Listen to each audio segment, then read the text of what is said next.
So guys, before this video starts, if you could please watch the entirety of it to the end, that would be very much appreciated. And if you agree with anything that's said in the video, please hit that thumbs up.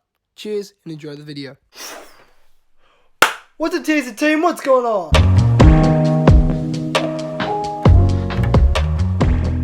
So before I start this video, I want to say these are not facts or, they're not verifiable. You can't Google them instantly. This is my brain, my opinions. This is my 5 ways we need to change education. Number 1, starting off with the format it is done in. If you don't know, if you're not from Australia, but if you are from Australia, you would know that the educational system is done based off a thing called the curriculum or the syllabus, where there's a certain layout of things that you must follow and you must teach them throughout the year. Although in theory this would work amazingly. We do everything, it's perfectly learnt throughout the whole year.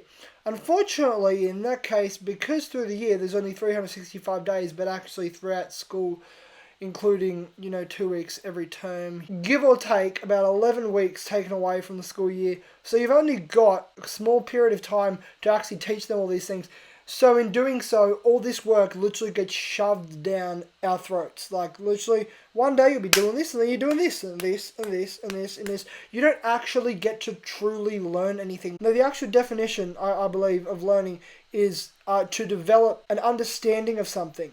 And they're saying that they're going to teach us about these things, when in reality, honestly, you get so much put into your brain that it actually can't handle it. Yeah, the thing I would change about this is rather than having a certain curriculum or a certain syllabus of everything that every person must learn, I would make school much more individualized. So rather than, okay, every single person in this year has to learn this subject and this subject, learn this and this and this and this. It's a much more individualized, more personal process. Yeah, so if you want to, say, in the future, you want to be in film or drama or acting or directing, exhibit A, moi. But you can choose those subjects and then the core subjects that go with that. If you want to do chemistry or science, you've got science and you have to do maths. Or if you want to do engineering, you've got woodwork, metalwork, etc. Honestly, the teachers would enjoy it much more. Imagine if the teachers also got to teach students that actually wanted to learn. Most of the students in a lot of the classes probably don't want to be there.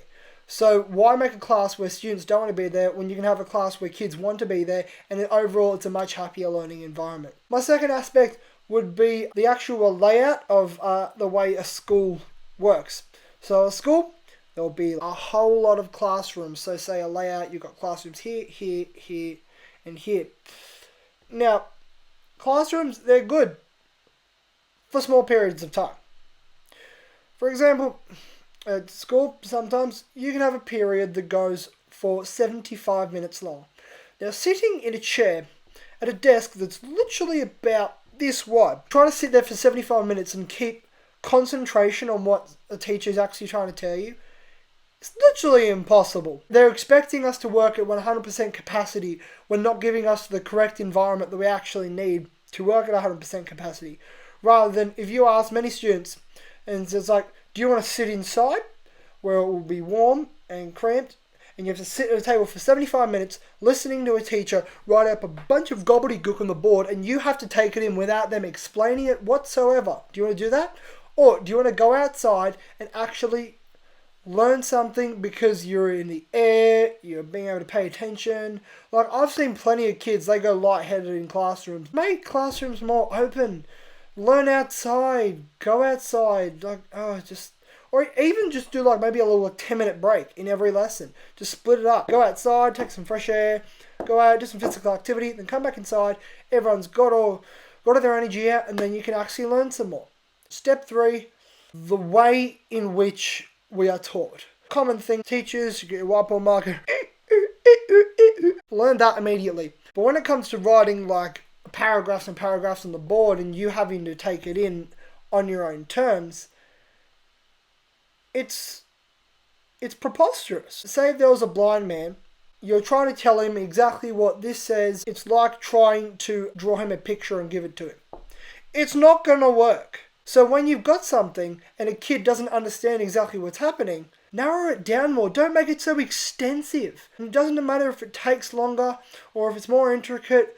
As long as the class actually understands what you're saying, then you've done a good job as a teacher. A teacher's job is to help students, not just tell students. You know you have a good teacher if they know how to help rather than tell. A teacher that tells is someone that goes, oh yeah, do this, this, this, and this is that. A teacher that knows how to help. Okay, so everyone, if you don't know, this actually means this, and that means that. Someone that thoroughly goes through and explains something. So that's a very important one. A tell teacher versus a help teacher. The fourth thing I would change, definitely encourage more creative arts. Like creative arts is encouraged around school. And everyone's like, oh yeah, join this, do that. We're so academically encouraged that sometimes our academia can actually be lowered because of our decisions to strive in a creative environment. So yeah, that should be more encouraged rather than something that's like, oh, you have the choice to do this, or you've got to learn this and this and this because you weren't here. It's like, but I made the choice and I excelled myself further than what I needed to. And somehow I get punished. My fifth and final point is that, honestly, I think sometimes school just needs to be a little bit more fun. Like, say, in maths instead, you can have a couple lessons where, you do, like, theory or your equations. You can do all that, but then have them remember something. Have it teach them a card game that requires them to use their brains, but also learn something simultaneously.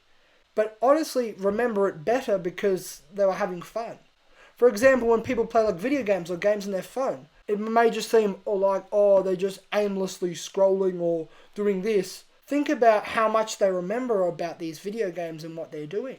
Because they're actually learning whilst doing it. I'll leave you on that note. Hope you enjoyed this video. If you did, and you agree with what I said, smash the thumbs up. If you would like to, subscribe to me, TJC, and I'll see you all in the next video. See ya.